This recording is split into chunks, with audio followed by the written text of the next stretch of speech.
It's a nice day in New Haven, Connecticut, and we asked people this question. If it were the year 1906 and you were to donate $10 to scientific research, would you spend it on A, developing an immunization for tuberculosis, or B, understanding the basics of the brain? A majority of the people we surveyed showed that they would rather develop an immunization for tuberculosis. But what really happened in 1906?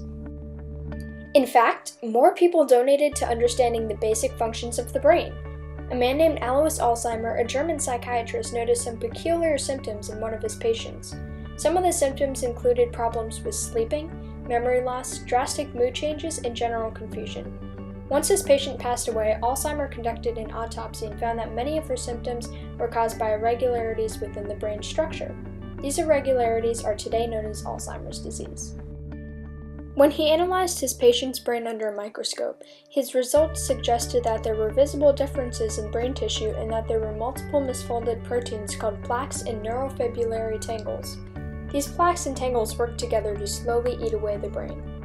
Plaques are abnormal clusters of a protein called beta amyloid, or the sticky protein. Plaques build up in the first stages of Alzheimer's disease and create the perfect setup for the disease to continue to spread throughout the brain. Plaques originate from a larger protein found in the fatty membrane surrounding neurons. They are also a major problem in the brain because they block the signals that the neurons send to each other, disabling them from communication. The production of amyloid plaques leads to another problem: tangles. In a healthy brain, there are transport systems. These transport systems consist of orderly parallel lines similar to railroad tracks. The railroad tracks are able to stay straight because of a protein called tau. When tau collapses, it forms tangles. These tangles prohibit nutrients to travel from point A to point B and eventually destroy the neuron. By grasping the most basic concepts of the brain, we figured out how parts of it work and how certain diseases can affect it.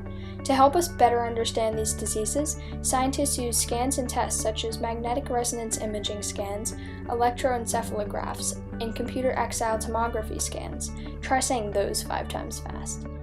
Many other current discoveries would have been close to impossible without the help of federal funding. Basic research is an investment in our future. It broadens our horizons as to what's to come. You may not realize it, but you're a tremendous part of discovery. Just by living, you can inspire. So where will your brain take you? For more information on the brain, go to www.foxtrialfinder.org.